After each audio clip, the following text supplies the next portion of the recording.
नमस्कार विद्यार्थी मित्रांनो, आज सेकंड डे दुसऱ्या दिवसामध्ये आपल्या सर्वांचं स्वागत आहे. आणि आज आपण अभ्यासक्रमाचं भाग पेपर 1 मधला पॉईंट क्रमांक 2 पाहायचा आहे. आणि कोणताही वेळ न घालवता आपण सरळ अभ्यासक्रमाला सुरुवात करू, PYQला सुरुवात करू. आणि एक गोष्ट इथून आता लक्षात ठेवायची आपल्याला, ती म्हणजे साईट्स. आपल्याला वेगवेगळ्या साईट्स आता अभ्यासायच्या आहे. इथून साधारणपणे UPSCचा जसाच्या तसा अभ्यासक्रम कॉपी केल्यामुळे कदाचित म्हणण्यापेक्षा 100% आयोग आपल्याला वेगवेगळ्या साईट्स, स्थळे, ऐतिहासिक स्थळे विचारणार. तर आपण पहिल्यांदा अभ्यासक्रम पाहू, त्यानंतर PYQ पाहू आणि त्यानंतर या अभ्यासक्रमावर आधारित आलेले ऐतिहासिक स्थळ PYQमधले UPSCतले ते पाहूया. चला तर सुरू करूया. अभ्यासक्रम आहे प्रागैतिहासिक काळ आणि आद्य ऐतिहासिक काळ. त्यानंतर या काळात मानव जीवनात जे बदल घडत गेले त्यामध्ये कारणीभूत असलेला महत्त्वाचा घटक भौगोलिक घटक, जसं की होलोसिन युगामध्ये शुष्क कालावधी सुरू झाला आणि त्यानंतर मानवी जीवनात आमूलाग्र बदल झाले, हे या ठिकाणी आपल्याकडून अभ्यास अपेक्षित आहे. त्यानंतर मानवाची अवस्था, कृषी करण्याची त्याची अवस्था, त्यानंतर माणूस टोळ्यांनी राहणं सुरुवात केलं ती अवस्था, पुराश्मयुग, मध्याश्मयुग आणि नवाश्मयुग, थोडक्यात ज्या काळात शेती करण्यास सुरुवात झाली तो काळ. तर आता आपण एक गोष्ट या ठिकाणी लक्षात घ्यायची आहे, अभ्यासक्रम जरी इतके मोठे घटक दिलेले असले तरीही या ठिकाणी प्रश्न कशावर येतात तर मानवाची प्रारंभिक अवस्थेतील जीवन कसे होते त्यावर आपल्याला टिप्पणी करायची, हा एक प्रश्न आलेला आहे. मानवाची शेती करण्याला कसा प्रारंभ झाला त्यावर प्रश्न आलेले आहे. त्यानंतर अलीकडेच 2023मध्ये हे बघा या ठिकाणी आलेलं आहे, Neolithic age represents revolution due to significant changes to place during period. नवाश्मयुगीन काळात खूप मोठ्या प्रमाणात मानवी जीवनात बदल घडले. ते जे बदल घडले तिला नवाश्म क्रांती असं एका इतिहासकारानं म्हटलेलं आहे. त्या इतिहासकाराचं नाव आपल्याला शिकायचं आहे आणि यावर आपल्याला एक्झामिन करायचं आहे. पहा, आपण शिकलो होतो एक्झामिन कशाला म्हणायचं, कमेंट कशाला म्हणायचं. तर चला आता पुढं जाऊया. तर सगळ्यात पहिल्यांदा इथं आपल्याला लक्षात घ्यायचं आहे की भारतीय मानवाची जी वाटचाल झालेली आहे, जंगली अवस्थेकडून रानटी अवस्थेकडून वसाहती मानवी जीवनाच्या अवस्थेकडे झालेली आहे. या घटकाच्या अभ्यासानंतर आपल्याला मानवाच्या जीवनाच्या वेगवेगळ्या अवस्था लक्षात येणार आहे या अभ्यासानंतर, जसं की प्रागैतिहासिक कालखंडात मानवाचं जीवन, मध्याश्मयुगीन आणि नवाश्मयुगीन. त्यानंतर या काळात कालमापन कशा केलेले आहे इतिहास अभ्यासकांनी. त्यानंतर मध्यपाषाणयुगीन, नवपाषाणयुगीन जे हत्यारं होती त्यामध्ये काय बदल झालेले आहे. कृषी, जीवन, पशुपालन, मानवी वस्त्र इत्यादी गोष्टीचा या ठिकाणी आपल्याला अभ्यास करायचा आहे. तर रानटी अवस्थेतून सुसंस्कृत अवस्थेकडे होणारी वाटचाल म्हणजे मानवाचा इतिहास होय. म्हणून इतिहास म्हणजे एक सुसंस्कृत समाजाची कथा होय, हे आपण कायम लक्षात ठेवलं. मानवास आजची जी प्रगत अवस्था प्राप्त झालेली आहे त्यापूर्वी मानवाला बऱ्याच अवस्थातून जावं लागले. मग ह्या ज्या अवस्था आहे मानवाच्या, या अवस्थेचा विकास कुठून झाला तर या दिशेनं, इथून मानवाचा विकास या थोडक्यात पश्चिमेकडून पूर्वेकडे झालेला आहे. मानवास आजची प्रगत अवस्था जी प्राप्त झाली त्याला बरीच कारणे आहेत. जीवसृष्टीची उत्पत्ती झाली, त्यानंतर सजीव आले, हळूहळू मानव आला आणि त्यानं संघर्षातून आपलं अस्तित्व कायम केलं. तर शास्त्रीय निकषाच्या आधारावर इतिहासाच्या प्रमुख 3 अवस्था आहे: प्रागैतिहासिक काळ, इतिहासपूर्व काळ आणि ऐतिहासिक काळ. तर आपल्याला माहिती आहे ऐतिहासिक काळ म्हणजे ज्या काळातले लिखित रेकॉर्ड, लिखित पुरावे अवेलेबल आहे तो काळ.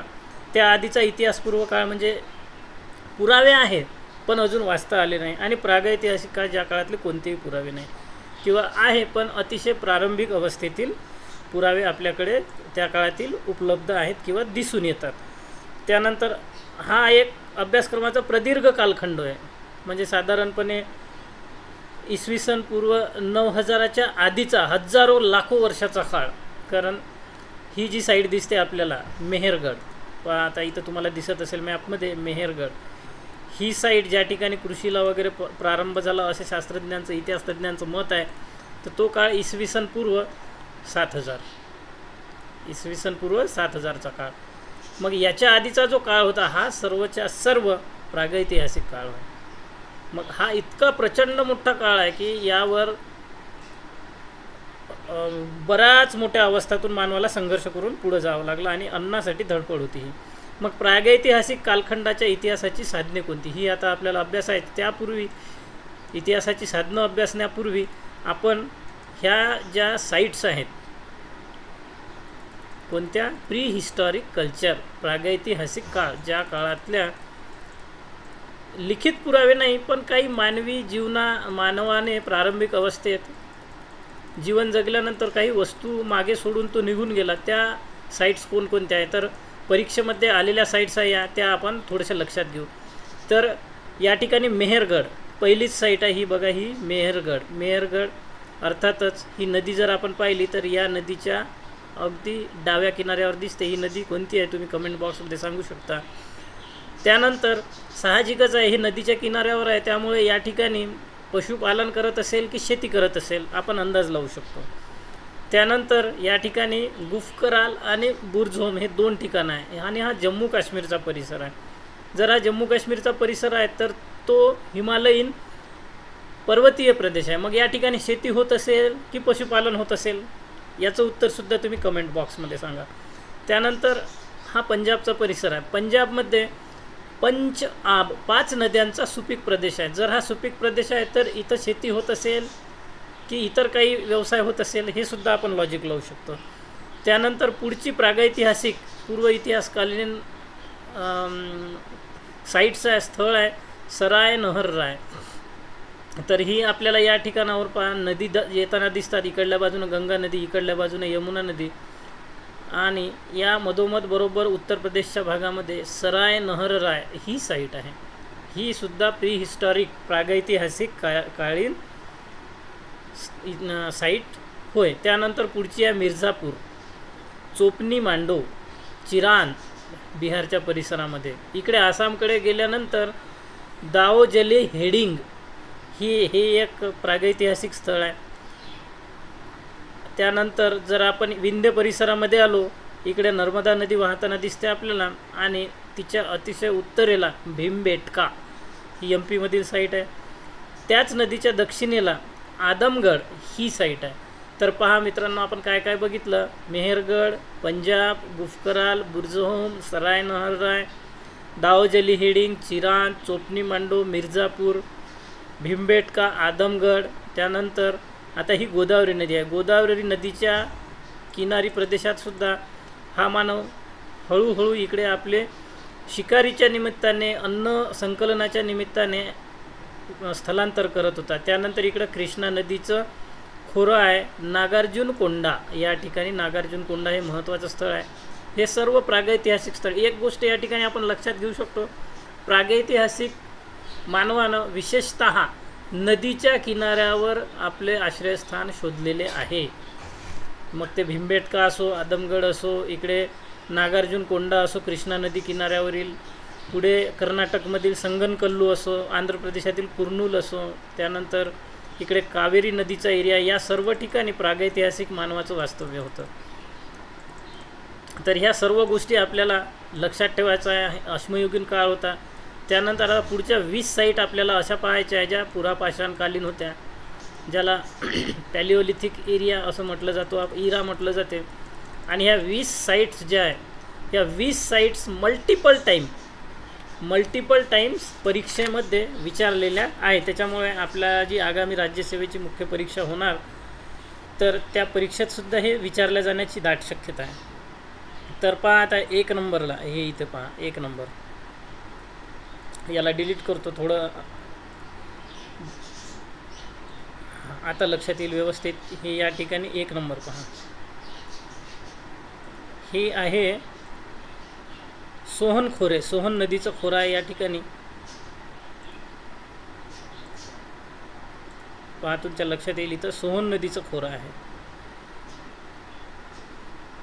ही सोन नदीचं खोरं आहे. आजच्या पाकिस्तानातील जो पंजाब एरिया आहे, पाकिस्तानातील पंजाबमध्ये सोहन खोरे आहे, सोहन नदीचे खोरे. पुरापाषाण कालीन आहे. या ठिकाणी मोठ्या प्रमाणात त्या मानवाने दगडी हत्यारे, अश्मयुगीन हत्यारे जे वापरली होती ते पुरावे या सोहन खोरेमध्ये विचारलेले आहे.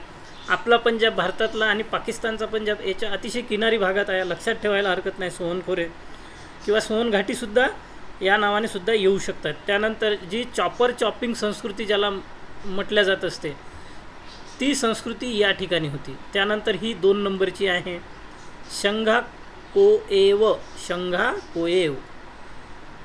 पाकिस्तानातील जे पोतवार प्लेटू ज्याला म्हणतो आपण भूगोलाच्या भाषेत, पोतवार पठारावर ही साईट आहे. ही सुद्धा या साईटपेक्षा जी आपण आधी बघितली होती ही 1 नंबरला सोहन खोरे याच्यापेक्षा डेव्हलप अशी साईट आहे. शंघा ओकेव म्हणजेच शैल किंवा दगडापासून निर्माण झालेली गुफा होय. जशी भीमबेटका गुफा आहे, तर हे बघा इथं भीमबेटका गुफा आपण आत्ताच बघितलं होतं. ही जशी भीमबेटका गुफा आहे तशीच या ठिकाणी ही शंघा ओकेव ही आहे. म्हणजे आपल्याकडे भारतामध्ये भीमबेटका गुफा आणि पाकिस्तानातील शंघा ओकेव गुफा ही जवळजवळ समकालीन म्हणायला हरकत नाही. त्यानंतर पुढची आहे 3 नंबरला समथन. हे बघा या ठिकाणी समथन आपण पाहू शकतो. श्रीनगर या परिसरामध्ये ही साईट आहे. ही सुद्धा सर्वच्या सर्व या पुरापाषाणकालीन आहे. पुरापाषाण काळात या ठिकाणी आता जम्मू काश्मीरच्या एरियामध्ये पशुपालन करणारा मानव होता. या लोकांनी मोठ्या प्रमाणात आता इकडे सुद्धा या भागात जिकडे सिंधू संस्कृती, हडप्पा संस्कृती होती, इकडे नदी वाहत असल्यामुळे पुराने वाहून गेल्या किंवा इतर कारणाने नष्ट झाल्या. पण या ठिकाणी समथन या परिसरातील ज्या मृदभांडी आहेत त्या जसाच्या तशा सापडलेल्या आहेत. ज्याला गेरूवर्णीय मृदाभांडी म्हटलं जाते, त्या मृदाभांडी या समथन जम्मू काश्मीर या ठिकाणी सापडलेल्या आहे. लक्षात ठेवा, आपण याच्या आधी गुफकराल, बुर्जहोम ह्या साईट पाहिलेल्या जम्मू काश्मीरमध्ये. ही आता समथन आहे, पण ती प्रागैतिहासिक मानवाची साईट होती. ही पुरापाषाणकालीन आहे. म्हणजे ती या साईटपेक्षाही पुरापाषाणकालीन आधीच्या साईट्स आहे. त्यानंतर चौथी आहे, आपण जे नेहमी न्यूजपेपरमध्ये नाव वाचतो ते म्हणजे पहलगाम आहे. जम्मू काश्मीरचे अनंतनाग या ठिकाणी हा परिसर आहे. हा सुद्धा पुरापाषाणकालीन परिसर होय. सोहनखोरे या परिसरात हे सापडलेले आहे. आपण कन्फ्यूज होऊ शकतो बुर्जोम आणि गुफकरालमध्ये, पण लक्षात ठेवा मित्रांनो, त्या साईट्स ह्या प्रागैतिहासिक कालीन आहे, म्हणजे प्री हिस्टॉरिक साईट्स आहे, आणि या पुरापाषाणकालीन साईट आहे, हिस्टॉरिक साईट्स आहे. त्यानंतर आता पुढे जाऊया, आपण 5 नंबरची साईट पाहूया पटापटा घेऊन. 5 नंबर दिद्वाना नावाची ही साईट आहे. राजस्थान या परिसरात, जो शुष्क परिसर आहे या ठिकाणी ही साईट आहे. साधारणपणे जे आपण हातकुराड हे जे नाव शालेय जीवनामध्ये इतिहासाच्या पुस्तकात वाचलेलं आहे, ही हातकुराड या ठिकाणी सापडलेली आहे, दिद्वाना या ठिकाणी. ही साईट साधारणपणे 4 लाख वर्षाआधीसुद्धा अस्तित्वात असावी असं म्हटलं जात असते, दिद्वाना राजस्थानमधली. त्यानंतर पुढची आहे 6 नंबरला. आता ही आहे रतनपुरा. ही रतनपुरा 6 नंबरची साईट रतनपुरा गुजरातमध्ये आहे. जे आत्ताचं काठियावाड एरिया आहे किंवा आनंद आहे या ठिकाणची ही साईट आहे. मानवाचे जे प्रारंभिक राहण्याचे घरं होते किंवा त्याला आपण काय म्हणू, एकदम प्रारंभिक अवस्थेतील मानव निवास होतो, तर त्या प्रकारचे दिद्वाना गुजरात या ठिकाणी निवासस्थानं सापडलेलं आहे. त्यानंतर पुढचं आहे 7 नंबर पहा,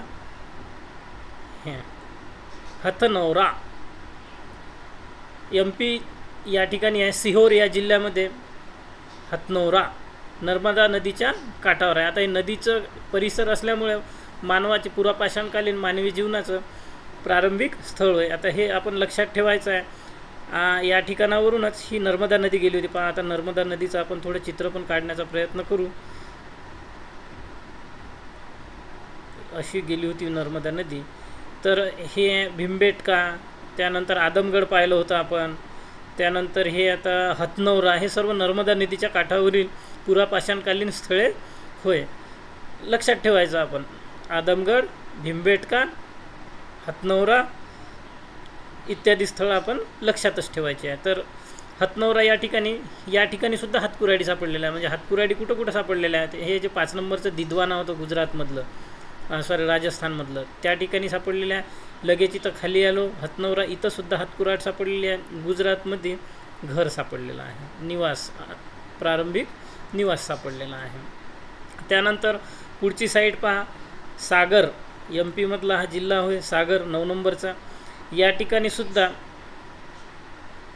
पुरापाषाणकालीन अश्मयुगीन हत्यारे सापडलेली आहे, ज्याला आपण शिकारीची साहित्य ज्याला म्हणतो ते या ठिकाणी सापडलेले आहे. पुढची साईट आहे कालपी, 10 नंबर. कालपी उत्तर प्रदेशमध्ये आहे. मानवाने प्रारंभिक अवस्थेत वापरलेली अवजारे, मोठ्या प्रमाणात अवजारे सापडलेले आहेत, जसं तासण्या आहे, हातकुराडी आहे, या वस्तूच भरपूर सापडलेल्या आहे. फक्त जे नवीन प्रकारचं आहे ते याच ठिकाणी आहे, गुजरातमधील रतनपुरा या ठिकाणी. इथेच फक्त मानव आवाज सापडलेला आहे. बाकी जवळजवळ, आणि आपण एक समथन पाहिलं होतं जम्मू काश्मीरमध्ये, या ठिकाणी सापडलं होतं आपल्याला. आता हे जम्मू काश्मीर आहे असं म्हटलं होतं, तर तिथं सापडलं होतं भांडी आपल्याला. म्हणजे इथं सापडलं होतं PGW, painted grey ware, painted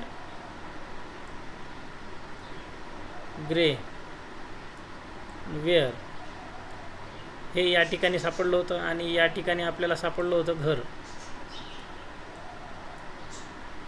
चला ठीक आहे, पुढचं घेऊ आता आपण.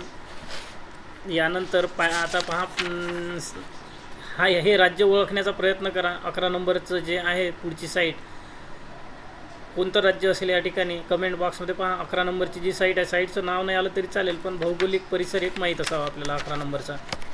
तर हे उत्तर प्रदेशचा एरिया आहे. हा इथून एवढा उत्तर प्रदेशचा एरिया आहे. 11 नंबरची साईट आहे. हे बेलन नदीचं खोरं आहे. या ठिकाणी जवळजवळ पुरापाषाणकालीन, मध्यपाषाणकालीन, नवपाषाणकालीन, सर्वकालीन साहित्य या ठिकाणी, मग अवजारे असो किंवा देवीची मूर्ती असो, हाडाचे उपकरण असो, या सर्वच्या सर्व वस्तू बेलन नदीचे खोरे, बेलन घाटी ज्याला म्हणतो आपण, या ठिकाणी सापडलेला आहे. महत्त्वाचं आहे, आपण लक्षात ठेवू, आपल्याला मुख्य परीक्षेत नक्की कामी येईल. त्यानंतर पुढचं पहा, 12 नंबर. आपल्या महाराष्ट्रामध्ये या मुंबईला लागून बोरी नावाचं गाव आहे. त्या ठिकाणी मानवाच्या प्रारंभिक अस्तित्वाचे साहित्य. आता पहा, हे 6 नंबर आपण पाहिलं होतं गुजरातमधलं. काय नाव होतं आठवत असेल तुम्हाला, तर इथं मानवाचं अस्तित्व होतं.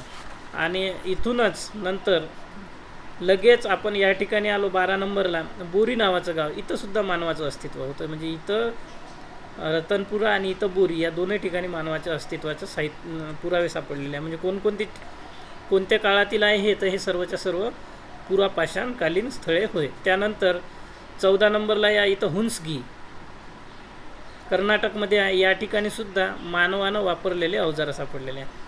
मानवी अवजारं कॉमन करून टाकायचे सर्वच्या सर्व ठिकाणी पुरापाषाण काल म्हटलं तर. फक्त 6 नंबर 12 नंबर ह्या 2 गोष्टी लक्षात ठेवून घ्या. त्यानंतर हे 3 नंबरचं लक्षात ठेवून घ्या, जम्मू काश्मीरमधलं.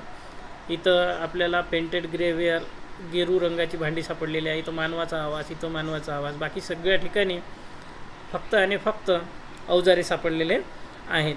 त्यानंतर पुढचं आहे 15 नंबर. चला, राज्य ओळखण्याचा प्रयत्न करा. आंध्र प्रदेश. तर बेटमचर्ला आंध्र प्रदेशमध्ये आहे. या ठिकाणी केटवराम चित्रित जे शैलचित्र ज्याला म्हणतो आपण, जसे भीमबेटका या ठिकाणी, अशी शिलाचित्र या ठिकाणी सापडलेले आहे बेटमचर्ला या ठिकाणी. कुर्नूल जी गुफा म्हणतो आपण, ती याच ठिकाणी सापडलेली आहे बेटमचर्लाच्या जवळ. त्यानंतर पुढचं आहे 16 नंबर, रेणुगुंटा. आंध्र प्रदेशातच आहे. या ठिकाणी सुद्धा पुरापाषाणकालीन संस्कृतीचे मोठ्या प्रमाणात उपकरणं सापडलेली आहे. त्यानंतर पुढचं या इथंच त्याच्याच खाली अतिरपक्कम, लगेच त्याच्या खाली आंध्रच्या खाली तमिळनाडू. मग चेन्नईजवळ अतिरपक्कम नावाचा एरिया आहे. आणि या ठिकाणी मोठ्या प्रमाणात दगडी कुऱ्हाडी मिळालेली आहे. आता इथं भांडी, इथं मानवाचे या ठिकाणी भांडी, जम्मू काश्मीरच्या ठिकाणी भांडी, या ठिकाणी मानवी आवाज आणि या ठिकाणी कुऱ्हाड. बस एवढं लक्षात ठेवायचं आहे आपल्याला. आणि पुढचं आहे पल्लवरम. 18 नंबरला पहा, पल्लवरम मद्रास संस्कृतीशी संबंधित आहे. या ठिकाणी सुद्धा पुरापाषाणकालीन स्थळे सापडलेले आहे. आता सर्वात दक्षिणेच्या टोकावर या 19 नंबरला टेरी नावाचं तामिळनाडूमधलं पुरापाषाणकालीन स्थळ आहे. हजारो या ठिकाणी अवजारं सापडलेली आहे, भांडी सापडलेली आहे, आवाज सापडलेला आहे, कृषी. म्हणजे इथं जी भांडी सापडली ती सर्वच्या सर्व इकडं सापडलेली आहे 19 नंबरला. त्यानंतर इथची भांडी, जी इथची भांडी आहे ती इथं सापडली सगळ्यात शेवटी टेरीला 19 नंबरला या ठिकाणी. त्यानंतर इथचं जे मानवी आवास आहे ते सुद्धा इथं सापडलं. भारतभर जी अवजारे सापडली ते सुद्धा टेरीला सापडली. आणि त्यानंतर आपल्या सर्वांच्या महाराष्ट्रीयन असल्यामुळे परिचयातलं ठिकाण आहे नेवासे. नेवासे हे 20 नंबरला आहे या ठिकाणी. तर हे सुद्धा महाराष्ट्रातली साईट आहे, महत्त्वाची आहे, अहमदनगर जिल्ह्यातली. लक्षात ठेवूया आपण. पुरापाषाणकालीन स्थळ आहे आणि या ठिकाणी आपल्याला जोरवे संस्कृती नावाची जी ताम्रपाषाण संस्कृती आहे, तांब्याची भांडी, तांब्याच्या वस्तू वापरणारी संस्कृती आहे, ती नेवासे या ठिकाणी सापडलेली आहे. तिला जोरवे संस्कृतीसुद्धा तिलाच म्हटले जाते. तर या ठिकाणी काय काय सापडलेलं आहे, ज्याला आपण जातं म्हणतो किंवा मराठीत जातच म्हणतो आपण, आणि हिंदीतला इंग्लिशमधला शब्द माहिती नाही.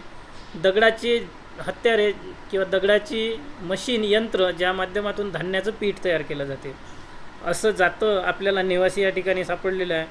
काचाची बांगडी, काचेच्या बांगड्या या ठिकाणी सापडलेल्या आहे. ज्या रोमन शैलीमध्ये बनवलेले भांडेसुद्धा या ठिकाणी सापडलेली आहेत. तर ही होती महत्त्वाची स्थळे मित्रांनो. आता आपण आपला महत्त्वाचा पार्ट जो रिटर्न पार्ट असतो तो त्या पार्टकडे. तर साईट्स नक्की लक्षात ठेवा. साईट आपल्याला परीक्षेत मोठ्या प्रमाणात विचारल्या जातात. तर प्रागैतिहासिक इतिहासाची साधने कोणकोणती आहेत ती आपण पाहूया. बराच वेळ घेतला आपण, 22 मिनिट जवळजवळ. आपली रिव्हिजन बॅच आहे आणि इतका वेळ बरं नाही. चला सुरू करूया आता. तर प्रागैतिहासिक इतिहासाची साधने कोणकोणती आहे. आता मानवाच्या अस्तित्वाचा जो प्रवास आहे तो संघर्षमय प्रवास आहे. आणि हा प्रवास समजण्यासाठी मानवाने कळत न कळत काही वस्तू मागे ठेवल्या. त्या वस्तूवरून त्याच्या पुरावे म्हणून आज आपण वापर करतो. म्हणजेच साधनांचे स्वरूप हे भौतिक आहे आणि ते नैसर्गिक आहे. त्यामुळे प्रागैतिहासिक संस्कृतीच्या पुराव्यांचा अभ्यास करताना भूवैज्ञानिक, परिसर वैज्ञानिक, धातू वैज्ञानिक, वनस्पती विज्ञान, रसायनशास्त्र या शास्त्राचा सुद्धा आपल्याला या ठिकाणी आधार घ्यावा लागतो. तर आता स्थिर पुराव्याचे स्वरूप. मानवाने ज्यावेळी स्थिर जीवन सुरुवातीला जगायला प्रारंभ केला त्यावेळी त्याला मोठ्या प्रमाणात लढा द्यावा लागला. आणि हा निसर्गातील इतर प्राण्यासोबत, निसर्गासोबत दिलेला जो लढा आहे त्यातूनच काही वापरलेल्या वस्तू ह्या त्याच्या जीवनकाळात मागे राहून गेल्या. ही साधने भौतिक साधने आणि त्यामुळे त्या तत्कालीन मानवाच्या जीवनावर मोठ्या प्रमाणात प्रकाश टाकता येतो. आता ही जी शब्दावली आहे जी मी वापरतो ही यशवंतराव चव्हाण या पुस्तकामध्ये अशा प्रकारचे मराठी शब्द वापरलेले आहे. आपण मराठीतून लिहित असल्यामुळे आपल्याला अशा प्रकारची शब्दावली येणं फार आवश्यक आहे, कारण मटेरियल मोठ्या प्रमाणात इंग्रजीत आहे. त्यानंतर पुढचं आहे प्रागैतिहासिक इतिहासाचं साधनं मृद भांडी. आत्ताच आपण बघितलं होतं आपल्याला भांडी कुठं कुठं सापडली होती. तर तुम्हाला आठवत असेल जम्मू काश्मीरमधलं एक स्थळ सांगितलं होतं मी. हे बघा, हे या ठिकाणी आठवण आहे असेल तर नक्की आठवण करा. त्यानंतर आपण दुसरं सांगितलं होतं दक्षिणेतलं एक असं स्थळ की ज्या ठिकाणी सर्वच भारतात जे सापडलं ते या 19 नंबरच्या साईडला सापडलं होतं. तर ते होतं टेरी. पहा, आठवण करून पहा. तर या ठिकाणी मृदभांडी सापडली. हे प्रागैतिहासिक इतिहासाचे पुरावे होय. तर उत्खननात मोठ्या प्रमाणात उपलब्ध झालेली आहे. ही खापरे आहेत किंवा मृदा भांडी आहे. या मातीच्या भांड्यावरून समकालीन समाजाचं स्वरूप समजण्यास मोठ्या प्रमाणात आपल्याला मदत होते.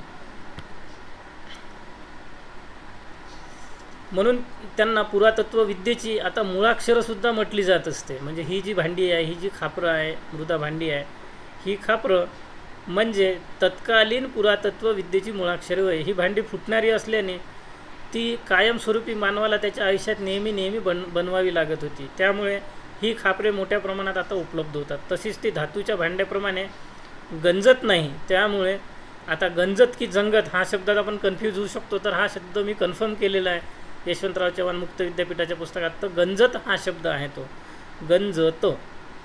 त्यामुळे गंजत हा परफेक्ट शब्द आहे. तर ही भांडी गंजत नाही, त्यामुळे फुटक्या तुकड्यावरूनसुद्धा पूर्ण भांड्याच्या आकाराच्या रचनेचा अंदाज येतो. म्हणून मृद भांडीला महत्त्व आहे. त्यानंतर तिसरा मुद्दा आहे आपला दफन पद्धती. पुरावा म्हणून दफनांचे सुद्धा खूप महत्त्व आहे. मानवी सांगाडे उत्खननात सापडलेले आहे. मानववंशशास्त्र आणि समाजशास्त्राच्या मदतीने उपलब्ध सांगाड्यावरून आपणाला गत समाजाचे महत्त्वाचे काही निष्कर्ष लक्षात येतात. समाजाच्या मृत्यूविषयीच्या, पुनर्जन्माच्या, मरणोत्तर जीवनाच्या या कल्पनासुद्धा आपल्याला संबंधित येतात. जर मृत्यूशी संबंधित काही कर्मकांड असेल ते सुद्धा आपल्या लक्षात येतात.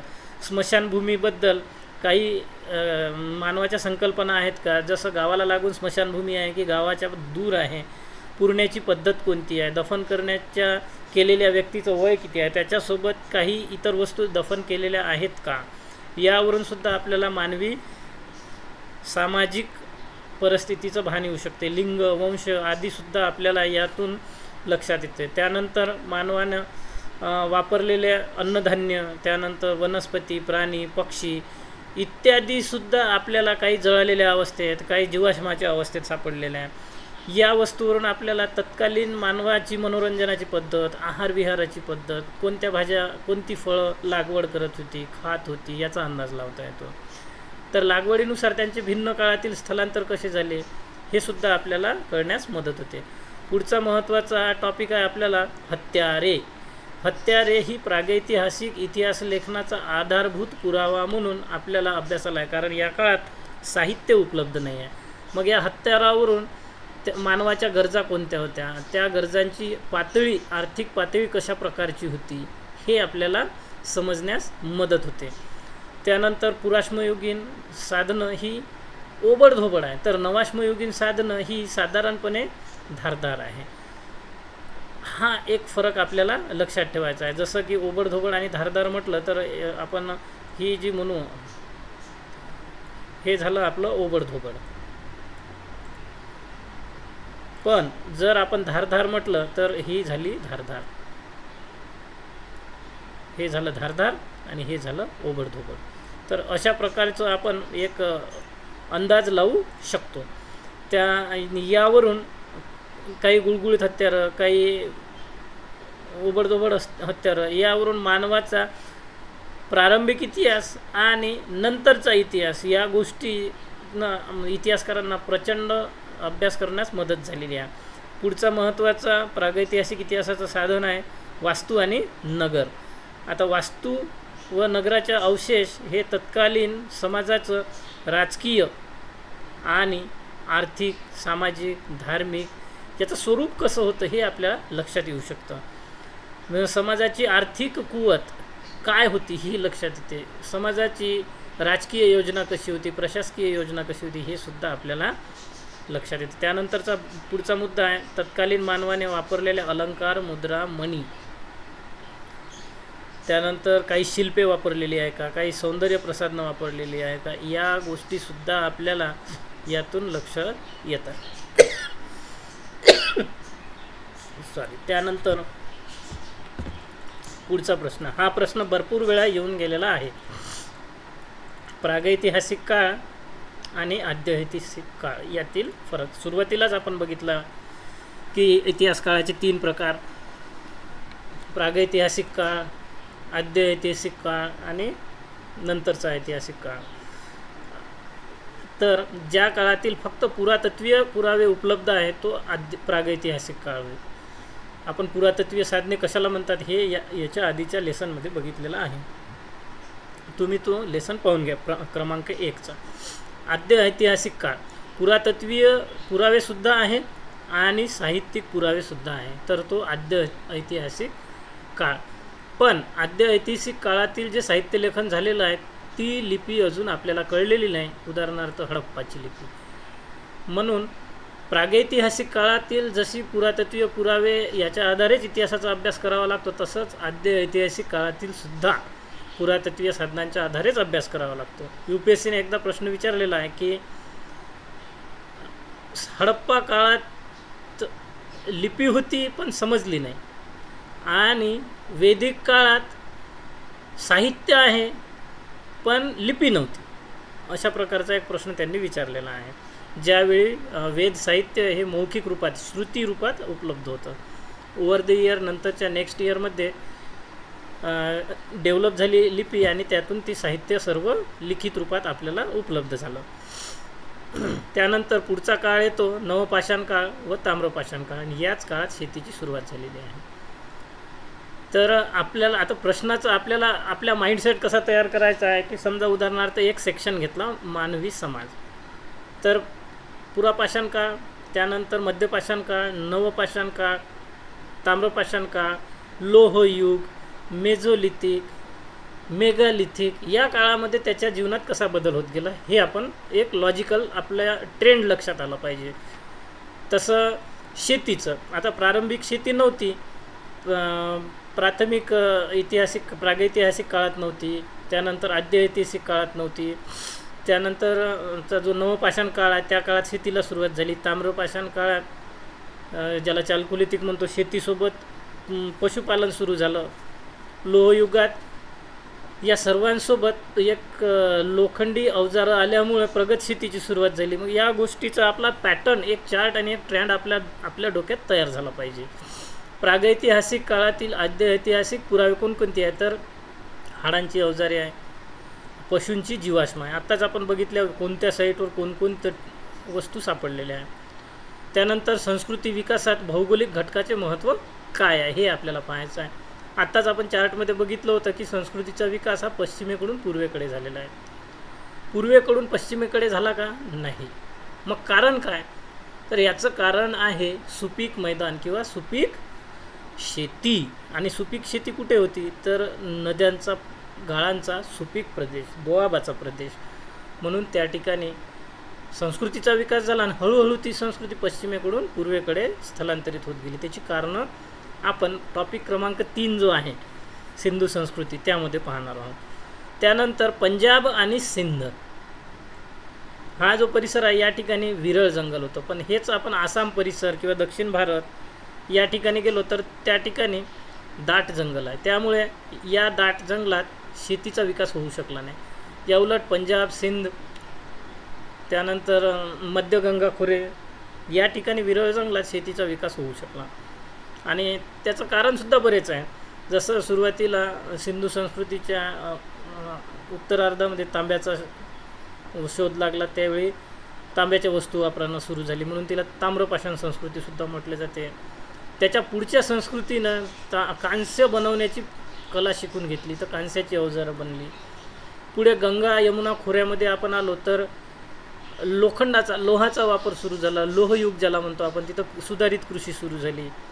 त्यानंतर गंगा खोऱ्यामध्ये लोह अवजारे आली, तिथं गहू, तांदूळ, जव इत्यादीचा उत्पादन चालू झालं. नाही तर अन्यथा जो मेहरगड म्हणतो त्या ठिकाणी गहू आणि जव ह्या दोनच गोष्टी पिकवल्या जात होत्या.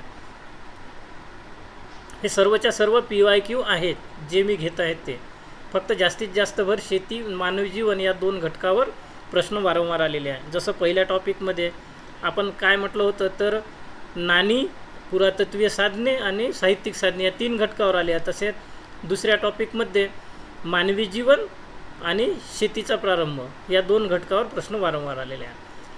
पण आपल्याला सर्व टॉपिक कव्हर करायचे आहे. पुरापाषाणयुगीन मानवाची प्रगती हा PYQ आहे. आत्ताच म्हटलं आपण 20 लाख इसवी सन पूर्वपासून इसवी सन पूर्व 10,000 पर्यंत पुरापाषाण युग आहे. आणि यानंतरचा जो मध्यपाषाण युग येतात किंवा नवपाषाण युग येतं, या काळात शेतीला सुरुवात झाली होती. हा अति दीर्घकालीन मानवाचा टप्पा होय मानवी जीवनाचा पुरापाषाण युग. कारण 20 लाख इसवी सन पूर्वपासून 10,000 इसवी सन पूर्व म्हणजे एक खूप प्रचंड मोठा काळ झाला. या काळातली मानवाची प्रगती अतिशय मंद. त्यानंतर पुरापाषाणयुगीन संस्कृती आत्ताच आपण भारतभर बघितल्या कुठं आहे. तर जम्मू काश्मीरमध्ये बघितली, जर समजा आपण भारताचा नकाशा जर काढला तर जम्मू काश्मीरमध्ये बघितली, त्यानंतर राजस्थान, गुजरात, महाराष्ट्र, इकडे दावोजली हिडिंग बघितलं, इकडे छोटा नागपूर पठार बघितलं, इकडे टेरी बघितलं. या भारतभर मानवी संस्कृतीचं आपण जीवनाची वेगवेगळे संस्कृती बघितली तर हे क्षेत्रीय विविधता आहे. ओबडधोबड हत्यारे आहे संपूर्ण भारतात तर आहेच, पण दगड कोणता? तर क्वार्टझाईट दगड आहे. दगडांची हत्यारात कोणकोणती आहेत? तासनी, हातकुराड इत्यादी वस्तू सापडल्या, जसं की मद्रासच्या आसपास ह्या वस्तू सापडलेल्या आहेत. गंगेचे घनदाट जंगली क्षेत्र, केरळचे जंगल, ईशान्य भारतात पुरापाषाण अवजारे आढळत नाही. आता ईशान्य भारत जो आहे त्या ठिकाणी पुरापाषाण अवजारे आढळत नाही. याचं कारण काय? तर त्या ठिकाणी असलेलं घनदाट जंगल, त्यामुळे त्या ठिकाणी पुरापाषाण युगीन मानव जो आहे, जसं इसवी सन पूर्व 20 लाख ते इसवी सन पूर्व 10,000 या काळात तितक्या घनदाट जंगलात तो प्रवेश करू शकला नाही. ज्या ठिकाणी साधारणपणे विरळ जंगल होतं त्या ठिकाणी मानवानं वसाहती केल्या. आपण आत्ताच त्या साईट्ससुद्धा बघितलेल्या आहे, एकदा पॉज करून प्रिव्हियस जाऊन तुम्ही पाहू शकता. त्यानंतर पुढचं मध्यपाषाण युगामध्ये क्वार्टझाईट या दगडाऐवजी, आता सुरुवातीला जे पुरापाषाण युग होतं इसवी सन पूर्व 20 लाखाच्या दरम्यान किंवा त्यानंतर, त्यावेळी आपण कोणता दगड म्हटलं होतं तुम्हाला आठवत असेल? हे बघा, क्वार्टझाईट. पण मध्यपाषाण युगात जसं आलो आपण तसं क्वार्टझाईटला रिप्लेस केलं जेस्पर आणि चर्ट या दगडानं. नाव लक्षात ठेवा, कारण इतिहास ही रट्टाफिकेशन आहे. ज्याचं इतिहास पाठ आहे त्याला इतिहासात मार्क भरपूर मिळतात. मग मध्यपाषाण युगात क्वार्टझाईट या दगडाऐवजी जेस्पर आणि चर्ट दगड वापरला गेला. तर ही स्थळं कोणकोणती आहे? तर महाराष्ट्रातील नेवासे हे ते स्थळ आहे. हाडांची व लाकडी हत्यारेसुद्धा वापरल्या गेली. भाल्याचे टोक बनवण्यासाठी, तासणी बनवण्यासाठी. हा पुरापाषाण युगीन हा उत्तर टप्पा म्हणजे मध्यपाषाण युगाच्या दरम्यानचा काळ आपण त्याला म्हणू शकतो. त्यानंतर आता आपल्याला ही माहिती कुठून मिळालेली आहे, प्राप्त माहिती कुठून झालेली आहे? तर प्रारंभिक मानवी जीवन ही शिकारी आणि अन्नसंग्राहक होते. आत्ताच आपण बघितलं. मानवाचं आर्थिक जीवनाचे चित्रण हे वरवर आहे. कुठं केलेले आहे? तर भीमबेटका या गुफा चित्रामध्ये केलेलं आहे. मग यातून आपल्याला काय काय मिळते भीमबेटकाच्या गुफा चित्रामधून माहिती? तर राहणीमान, संपर्क भाषा कोणती होती का? तर ती संपर्क भाषा अज्ञात आहे. त्या चित्रामध्ये काय काय वर्णन आहे ते आता आपल्याला पाहायचं आहे. मग पुरापाषाण युगीन जो इसवी सन पूर्व 20 लाख ते इसवी सन पूर्व 10,000 हा काळ होता. या काळात नवे दृष्टिकोन आता इतिहासकारांनी मल्टीडिसिप्लिनरी अप्रोच या नावाखाली समोर आणलेले आहे. तर आता दृष्टिकोन पहिला कोणता आहे? तर त्या काळात ऑब्वियस आहे, मानव शिकार करून आपलं पोट भरत होता. सुरुवातीच्या प्रारंभिक टप्प्यामध्ये पुरापाषाण युगाच्या अग्नीचा शोध लागला नव्हता, त्यामुळे मानव मांस खाऊन त्याचं जीवन जगत होता. पण मांस जास्त काळ टिकू शकत नव्हते कारण अग्नीचा शोध लागला नव्हता. कंदमुळे जास्त काळ टिकवता येत होते कारण अग्नीचा शोध लागला नव्हता. म्हणून कंदमुळावर त्यानं जास्त भर दिला. हा एक दृष्टिकोन आहे. दुसरा दृष्टिकोन कोणता आहे? तर भीमबेटका गुफा चित्रानुसार 30-40 लोकांचा समाजाचा गट होता. एक स्थलांतरसुद्धा ते करत होते. हा एक दुसरा दृष्टिकोन आहे पुरापाषाण युगीन मानवी जीवनाबाबत. तिसरा दृष्टिकोन कोणता आहे? गोळा केलेले स्रोत, जे भीमबेटका गुफा चित्र आहे त्यामध्ये समूहाने शिकार करतानाचं चित्र आहे. आणि हे शिकार केल्यानंतर गोळा केलेले जे स्रोत आहेत, गोळा केलेलं जे अन्न आहे ते समानतेच्या तत्वाने आपापसात वाटून घ्यायचे. हा एक तिसरा दृष्टिकोन आहे.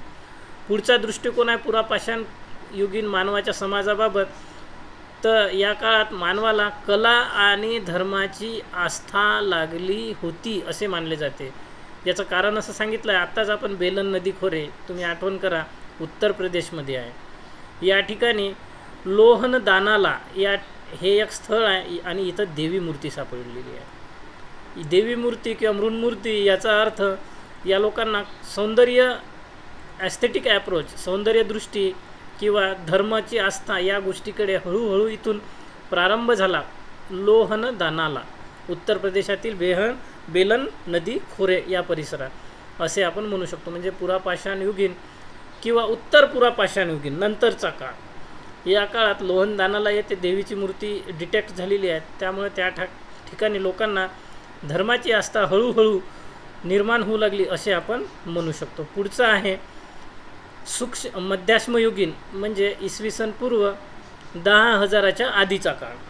सूक्ष्म पाषाण उपकरणं या ठिकाणी वापरणे मानवाने सुरू केले. पुरापाषाणयुगीन हा सुरुवातीचा अगदी प्रारंभीचा टप्पा, मध्याश्मयुगीन त्याच्या नंतरचा टप्पा, त्याच काळातले पण त्यानंतरचा थोडा सुधारित टप्पा. तर सूक्ष्म पाषाण उपकरणं मध्याश्मयुगात वापरले जाऊ लागले. हाडापासून बनवत होते ते, लाकडीपासून बनवत होते, काही जनावराच्या शिंगापासून सुद्धा बनवत होते, दगडाची सुद्धा बनवत होते.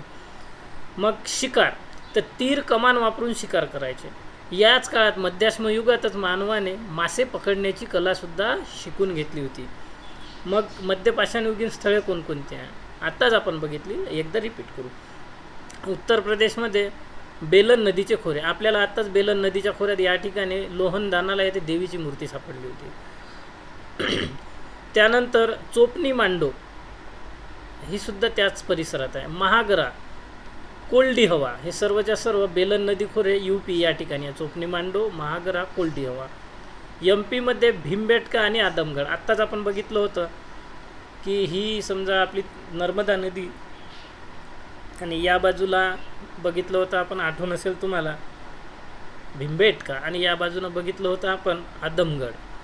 तर ही 2 स्थळे त्या ठिकाणची आहे. मध्याश्मयुगीन राजस्थानमध्ये बागोर आहे, गुजरातमध्ये लंगनाज आहे. गुजरातमध्ये आपण आत्ता एक दिडवाना नावाचं स्थळसुद्धा बघितलं होतं जिथं मानवी वसाहतीचे काही पुरावे मिळालेले आहे. महाराष्ट्रातील पैठण आत्ता महाराष्ट्रातील आपण एक बोरी नावाचं मुंबईजवळचं गाव बघितलं होतं, ते पुरापाषाणयुगीन होतं. तिथंसुद्धा मानवाचं वसाहतीचं अंश सापडला होता. तर ही मध्याश्मयुगीन आहे पैठण, म्हणजे मुंबईचं बोरी जुनं आणि अहमदनगर आपलं पैठण जी आहे ती पैठण थोडं अलीकडील काळात. त्यानंतर आता मध्याश्मयुगीन मानवाचं जे जीवन होतं त्याचा परिणाम काय झाला, तर मासेमारी, शिकार या सगळ्या गोष्टी हळूहळू वाढत गेल्या. आणि शिकार मोठ्या प्रमाणात, मासेमारी मोठ्या प्रमाणात, अन्न उत्पन्न मोठ्या प्रमाणात, त्यामुळे लोकसंख्या वाढली या काळात. त्यानंतर जंगली पशूंची हाडे या काळात मोठ्या प्रमाणात आढळल्याने पशुपालन सुरू झाले नव्हते असं आपण म्हणू शकतो. कारण पाळीव प्राण्यांची हाडं सापडली नाही, तर जंगली प्राण्यांची हाडं सापडली. मात्र आदमगड जे आत्ता आपण नर्मदा नदीच्या दक्षिणेला म्हटलं होतं, राजस्थानमधील बागोर या ठिकाणी पाळीव पशुची हाडेसुद्धा सापडली. त्यामुळे मोठ्या प्रमाणात पशुपालन नव्हतं, पण मध्याश्मयुगात, पुरापाषाण युगात तर नव्हतंच पशुपालन, पण मध्याश्मयुगात पशुपालनाला प्रारंभ झाला होता हे म्हणायला जागा आहे. त्यानंतर पुढचा मुद्दा आहे आपला मध्यपाषाणकालीन समाज आणि संस्कृती. आत्ताच आपण बघितलं राजस्थानमधील बागोर. त्यानंतर जे बेलन नदी खोरे आहे या ठिकाणी देवीची मूर्ती सापडलेली आहे. या देवीची मूर्ती, बागोरमधील काही पुरावे यावरून या मानवाला, मध्यपाषाण युगीन मानवाला धर्म आणि कलेची आस्था हळूहळू वाढत होती असं म्हणता येते. त्यानंतर महादहा या ठिकाणी पशूंच्या शिंगापासून कंठहार, दागिने बनवले, म्हणजे सजावटीकडे माणूस लक्ष देऊ लागला. त्यानंतर भीमबेटका हे मध्यपाषाणकालीन किंवा पुरापाषाणकालीन अतिशय महत्त्वाचं स्थळ आहे. मध्यपाषाणकालीन इसवी सन पूर्व 10,000 दरम्यान किंवा त्याआधीचं सुद्धा. तर इथं चित्र आहेत, कोण प्राणी आहे त्या चित्रामध्ये, हरिण, कासव, ससा, इतरसुद्धा आहे, पण महत्त्वाची हे आहे. त्यानंतर हे चित्र कशापासून बनवलेलं आहे, नैसर्गिक रंगाचा वापर केलेला आहे. या चित्रात मानवाचं सामूहिक जीवन दाखवलेलं आहे, एकटा माणूस इथं दाखवलेला नाही आहे. हे चित्र पाहिल्यानंतर श्रमविभाजन झाले होते हे आपल्या लक्षात येते. जसं की पुरुष शिकार करत होता, ते गटानं शिकार करत होता, तर महिला या खाद्यसंग्रह करत होत्या, वस्तू वाहून नेण्याचं काम करत होत्या. त्याच्यानंतर हे सर्वच्या सर्व पुरुष स्त्री सामूहिक नृत्य करत होते, म्हणजे पुन्हा मनोरंजन त्यांना हळूहळू घर करू लागलं त्यांच्या मनात. धर्म आणि कलेची आस्थासुद्धा त्यांच्यात घर करू लागले. त्याच्यानंतर आपण आत्ताच पाहिलं होतं की पशुपालनालासुद्धा या ठिकाणी सुरुवात झाली होती. आई, मुले, गर्भवती महिला यांची चित्रसुद्धा या ठिकाणी दाखवलेली आहे. त्यामुळे मानव हा समाजाप्रती संवेदनशील होता हे सुद्धा आपल्या लक्षात येते. मृत जनावराचे वहन करणे, बोलतानाचं चित्र म्हणजे चित्र पाहिल्यानंतर ते चित्र काहीतरी बोलत आहे हे आपल्या लक्षात येते. अशा प्रकारचे चित्रांकन केलेलं आहे. आणि शिकार एक सामूहिक कार्य दाखवलेलं आहे आणि या सामूहिक कार्यातून धार्मिक अनुष्ठान हे सुद्धा आपल्या लक्षात येते. त्यानंतर आता ॲस्थेटिक ॲप्रोच, मध्य पाषाणयुगीन मानवाचं जे सौंदर्य आस्थेचं दृष्टिकोन होतं त्याबाबत पाहता. गुफाचित्रांची स्थळं या ठिकाणी आहे. तर विंद या रानटी परिसर पण तरीही सामाजिक ऐक्याची भावना असणारा मानव त्या गुफाचित्रातून दिसून येतो. भीमबेटका चित्रामध्ये याचं वर्णन केलेलं आहे सामूहिकपणे शिकार करताना. त्यानंतर कामाचे विभाजन या चित्रामध्ये दाखवलेलं आहे. कंदमुळे व खाद्यान्न गोळा करण्याचं काम स्त्रियांचे, शिकार करण्याचे काम पुरुषांचे आणि लहान बाळांचं रक्षण आणि संगोपन करण्याचं काम गटातील वृद्धांचं. हे सर्व रेषीय चित्र या पद्धतीनं काढलेलं आहे. त्यामुळे आदिमानवाची रेषीय चित्रकला, नैसर्गिक रंग बनवण्याची कला ही आपल्याला यातून स्पष्ट होते. त्यानंतर पुढचा टप्पा आहे पुरापाषाण काळ, मध्यपाषाण, नवपाषाण काळात मानवी जीवनाचं स्थलांतर कसं कसं झालं. तर अगदी प्रारंभीचा काळ पुरापाषाण काळ म्हणजे इसवी सन पूर्व 20,00,000 ते इसवी सन पूर्व 10,000. हा आपण टप्प्याटप्प्याने जर घेतला पुरापाषाण काळ, मध्यपाषाण काळ, नवपाषाण काळ, तर प्रारंभी म्हणजे टाईमलाईन आपण घेतली इथून तर इथपर्यंत. तर हा पुरापाषाण काळ, त्यानंतर हा मध्यपाषाण काळ आणि हा नवपाषाण काळ. तर हा जो काळ होता हा झाला खाद्य संकलनाचा काळ आणि हा जो काळ झाला नवपाषाण काळ, इथं शेती शिकला होता मानव, त्यामुळे हा अन्न उत्पादनाचा काळ. म्हणजे खाद्य संकलनापासून मानवाचा जो प्रवास तो खाद्य संकलनापासून तर इथं अन्न उत्पादक हा इतका मोठा प्रवास मानवानं केलेला आहे. आणि हे जी क्रांती आहे ही नवपाषाण क्रांती होय असं गॉर्डन चाइल्ड यांनी म्हटलेलं आहे. आत्ताच आपण UPSCचा PYQ बघितला की त्या PYQमध्ये होतं की जी नवपाषाण काळात शेतीला सुरुवात झाली किंवा बदल झाले मानवी जीवनात, तर ही एक क्रांतीच आहे, सिग्निफिकंट चेंजेस म्हटलं होतं. तर ती क्रांती कोणी म्हटली तर या व्यक्तीनं म्हटलेलं आहे, गॉर्डन चाइल्ड यांनी. का म्हटलेलं आहे त्यांनी? कारण आपण आत्ताच म्हटलं की 20,00,000 इसवी सन पूर्व ते 10,000 इसवी सन पूर्व हा काळ साधारणपणे 20,00,000 वर्षाचा आहे. या काळात माणूस खाद्य संकलन करत होता, तर शेती एवढा प्रवासाला त्याला 20,00,000 वर्ष लागली. पण नवपाषाण क्रांती याला का म्हटलेलं आहे? कारण जे बदल 30,000 वर्षात झालेले नाही ते इसवी सन पूर्व 7,000 ते इसवी सन पूर्व 4,000 म्हणजे मेहरगडला जी शेतीची सुरुवात झाली ना ती इसवी सन पूर्व 7,000ला झाली. तर इसवी सन पूर्व 4,000पर्यंत मानव प्रगत शेती करू लागला. म्हणजे या 3,000 वर्षात इतके बदल झाले का ते या 30,000 वर्षात सुद्धा होऊ शकले नाही. म्हणून गॉर्डन चाइल्ड यांनी या क्रांतीला नवपाषाण क्रांती असं म्हटलं आहे. त्यानंतर मानव, पशु व भूमी यातील आंतरसंबंध. नवपाषाण काळ हा होलोसिनचा काळ होय, अर्थात शुष्क वातावरणाचा काळ होय. अतिशय थंड वातावरणातून मानव आता शुष्क वातावरणात आल्यामुळे त्याला शेती करण्याला संधी मिळाली, पशुपालन करण्याला संधी मिळाली आणि पशुपालन व शेतीचा हळूहळू विकास झाला. त्यानंतर नवपाषाणकालीन प्रथमच स्थिर वसाहती, पशुपालन व कृषी एकत्र केल्याने संरक्षण, नियमित अन्नपुरवठा या नात्याने पाळीव प्राण्याचं महत्त्व यावेळी वाढत गेलं. त्यानंतर प्रथमच रानटी पिके, धान्य हे घरगुती दर्जाचे मानवानं बनवलं. जी जंगलामध्ये पिकं निघत होती तीच आता मानव हळूहळू आपल्या स्वतःच्या वार्षिक उपयोगासाठी आणू लागला आणि रानटी धान्य, रानटी पिकं त्यानं घरगुती पिकं बनवून टाकली. या काळामध्ये कृषीचा विकास यावेळी का झाला याबद्दल 2 दृष्टिकोन इतिहासामध्ये आहे. तर पहिला दृष्टिकोन आहे शुष्क वातावरण होलोसिन काळामध्ये डेव्हलप झाल्यामुळं कृषी उत्पादनासाठी सहाय्यक ठरले. आधीचं जे थंड वातावरण होतं तर हळूहळू शुष्क वातावरण झाले, त्यामुळे उत्पादनासाठी सहाय्यक झाले थंड वातावरणावर. वाढत्या लोकसंख्येची गरज होती त्यामुळे शेती करणं आवश्यक होतं. हा दुसरा दृष्टिकोन आहे. म्हणजे पहिला दृष्टिकोन का शेतीचा विकास का झाला? कारण वातावरण सांगितलं. दुसरं कारण का सांगितलं शेती विकसित होण्यामागे तर लोकसंख्या मोठ्या प्रमाणात वाढत होती, त्यामुळे शेतीची गरज होती. असे 2 दृष्टिकोन आहेत. तर याच काळातील पुढचं वैशिष्ट्य आहे पॉलिश अवजारे, मृदा भांडी. हातावरील चाकावरील मोठ्या प्रमाणात भांडी या ठिकाणी वापरली जाऊ लागली. वर्षभर धान्य पुरवठ्याचे नियोजन मेहरगड या ठिकाणी दिसून येते, कारण मेहरगडला एक धान्यगृह, अन्नगृह आपल्याला सापडलेलं आहे.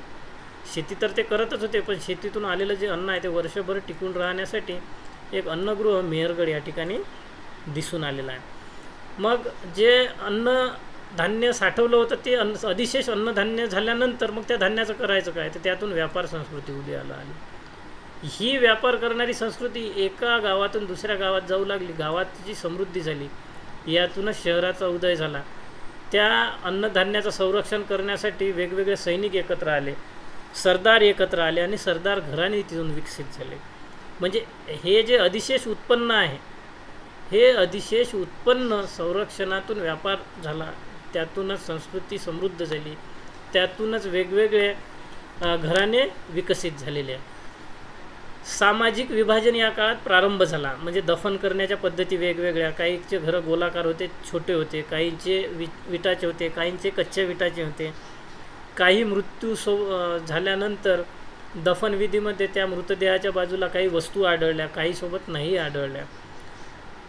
हे सर्व सामाजिक विभाजनसुद्धा त्यावेळी दिसून येतात. धार्मिक विचारांचा प्रारंभ या काळात झाला होता. आत्ताच आपण म्हटलं की UPमधील बेलन नदी खोऱ्यात मातृदेवी महिला मृन्मूर्ती सापडलेली आहे. त्यानंतर कुबड असलेला एक सांड सापडलेला आहे. म्हणजे हे धार्मिक विचाराचे प्रतीक आहे. त्यानंतर ह्या सर्व कारणामुळे जे गॉर्डन चाइल्ड यांनी म्हटलं होतं की मध्यपाषाणयुगीन किंवा नवपाषाणयुगीन हा काळ म्हणजे एक प्रकारची नवपाषाण क्रांती होय, या सर्व कारणामुळे ती एक क्रांती ठरलेली आहे. त्यानंतर स्थळी आत्ताच आपण बघितली आहे, एकदा रिव्हिट करून घेऊ. किलीगुल मोहम्मद रेहमान ढेरी. किलीगुल राहिलं आपलं घ्यायचं, सर पाकिस्तानातील आहे. त्यानंतर किला तरकाई, गुमला, काश्मीरमधील गुफकराल बघितलं आपण, बुर्जहोम बघितलं, गंगा यमुना बेलन नदी खोऱ्यातील चोपणी मंडो बघितलं, कोल्डी हवा बघितलं आपण. कोल्डी हव्यामध्ये तांदूळाचा पुरावा मिळालेला आहे. महागरा बघितला आहे याच गंगा यमुना बेलन नदी खोऱ्यात. मध्य द्वाब क्षेत्रात चिरान बघितलेला आहे आपण. सेनुवार बघितलं, ताराडिया बघितलं. बंगालमध्ये पांडुराजार ढिबी हे राहिलं आपलं पाहायचं, बंगालमध्ये पांडुराजार ढिबी. आसाममध्ये डावजेली हिडिंब बघितलं आपण आणि सरुतरू आपलं व्हायचं आहे. आपण पुढच्या याच्यामध्ये घेऊ, आपल्याला भरपूर साईट्स घ्यायच्या आहेत. त्यानंतर नवपाषाण स्थळांचं महत्त्वाचं वैशिष्ट्य पाहता तर तांदूळ शेती आणि पशुपालनाची स्थळे कुठं कुठं सापडली आहे, तर उतनूर आंध्र प्रदेश या ठिकाणी तांदूळ सापडलेला आहे, पशु पण सापडलेला आहे. त्यानंतर पय्यमपल्ली तामिळनाडू. आत्ताच आपण मद्रासच्या परिसरात मोठ्या प्रमाणात अवजारे सापडले असं म्हटलं होतं, तर पय्यमपल्ली. त्यानंतर कर्नाटकातील हल्लूर, पुन्हा कर्नाटकातील नरसीपूर, पुन्हा ब्रह्मगिरी टेक्कलकोट्टा या ठिकाणी सुद्धा मध्यपाषाण अवजारं सापडलेली आहे. त्यानंतर आता महत्त्वाचा प्रश्न येतो की ताम्रपाषाण संस्कृती आणि हडप्पा संस्कृती यामध्ये काही संबंध होता का, तर विविध भौगोलिक क्षेत्रात वेगवेगळ्या कालखंडात विकास झालेला आहे. मानवाचा जो समाज आहे ते विविध भौगोलिक क्षेत्रात वेगवेगळ्या कालखंडात विकास झालेला आहे. हडप्पा हे ताम्रपाषाण संस्कृतीला समकालीनच संस्कृती होती. काही हडप्पा स्थळे किंवा काही ताम्रपाषाण स्थळे हडप्पा पूर्वीची सुद्धा होती. काही ताम्रपाषाण स्थळे हडप्पा संस्कृतीच्या सोबतची होती आणि काही हडप्पाच्या नंतरची होती. उदाहरणार्थ आपण इथं हडप्पा संस्कृती घेतलं, हे आपलं हडप्पा संस्कृती घेतलं. तर काही अशी स्थळं आहेत का जे हडप्पाच्या आधीची आहे आणि काही अशी स्थळं घेतली आपण का ती हडप्पाच्या नंतरची आहे. म्हणजे ताम्रपाषाण संस्कृती आणि हडप्पा संस्कृतीमध्ये काय संबंध सांगता येईल, तर ताम्रपाषाण संस्कृती ही हडप्पाच्या आधी होती, हडप्पासोबतही होती आणि हडप्पाच्या नंतरसुद्धा होती. तर आपल्याकडे काय पुरावे सांगता येईल, तर इसवी सन पूर्व 3500च्या दरम्यान किंवा आत्ताच आपण इसवी सन पूर्व 7000च्या दरम्यान मेहरगडचं उदाहरण घेतलं. त्यानंतर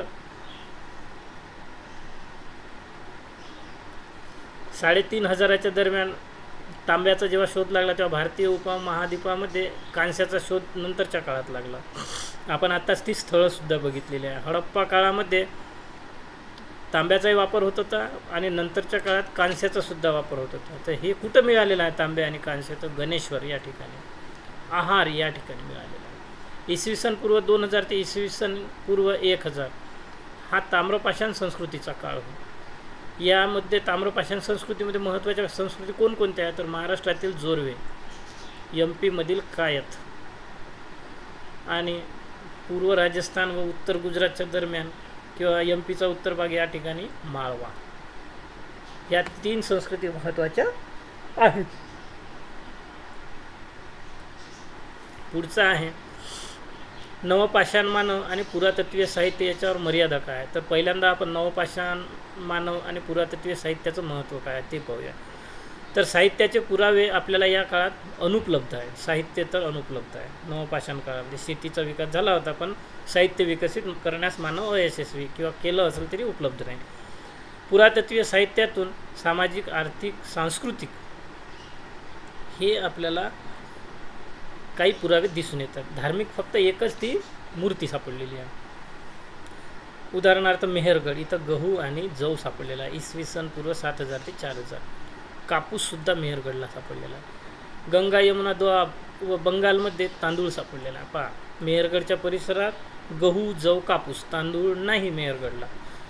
बंगाल, गंगा यमुना या ठिकाणी तांदूळ आहे. दक्षिण भारतामध्ये रागी आहे. आणि पशुपालनाच्या बाबत जर आपण विचार केला, कृषीपेक्षा पशुपालन दक्षिण भारतात महत्त्वाचे होते. म्हणजे कृषी उत्तर भारताच्या नदीय परिसरात महत्त्वाची होती, तर पशुपालन हे दक्षिण भारतात महत्त्वाचं होतं. म्हणजे पशुपालन दक्षिण भारत. चोपनी मांडो बेलन नदी खोऱ्यातील उत्तर प्रदेशमध्ये मध्यपाषाण युगीन ते नवपाषाण युगीन संक्रमण आपल्याला दिसून येते. सामाजिक संक्रमण, शेवादानाची पद्धती, दफन पद्धती, घरांची आयताकार बनावट या गोष्टी या इथं दिसून येतात चोपनी मांडो बेलन गटी. उत्पादक शक्तीपूजा, मातृदेवी, आत्ताच आपण म्हटलं बेलन नदी खोऱ्यामध्ये मातृदेवी त्या ठिकाणी होती. हडप्पा संस्कृतीत कुबड असणारा सांड होता, तर ही शक्तीपूजा होती असं आपण म्हणू शकतो. म्हणजे नवपाषाण मध्यपाषाण काळातलं महत्त्वाचं काय आहे? तर साहित्य उपलब्ध नाही, पण पुरातत्वीय साहित्य उपलब्ध आहे. मग कोणकोणते आहे? तर मेहरगडचा गहू, जव, कापूस, गंगा यमुना बंगालमध्ये तांदूळ, दक्षिण भारतात रागी. चोपनी मंडो या ठिकाणी शवाधान करण्याच्या पद्धती, चोपनी मंडो दफन पद्धत आणि शक्तीपूजा धर्माचे आस्थेच्या बाबत मातृदेवी आणि कुबड असणारा सांड. तर नवपाषाण युगीन जे पुरातत्वीय साहित्य आहे हे वापरत असताना इतिहासकारांना कोणत्या मर्यादा येतात? तर हे जे आपण म्हटलं आता मेहरगडचा गहू, जव, तांदूळ, गहू, जव आणि कापूस, बंगाल आणि गंगेचं तांदूळ, दक्षिण भारतातील रागी, यातून आपल्याला जीवन अज्ञात आहे. जे राजकीय जीवन आहे तर राजकीय जीवन आपल्याला अज्ञात आहे. सामाजिक जीवनाची थोडीफार माहिती मिळते, पण ती अस्पष्ट आहे. त्यानंतर धार्मिक बाबी मर्यादित आपल्याला माहीत पडतात, कारण साहित्यिक साधनामध्ये धर्माबद्दल डिटेल लिहिल्या जाते. या ठिकाणी साहित्यिक साधनं नाही आहे.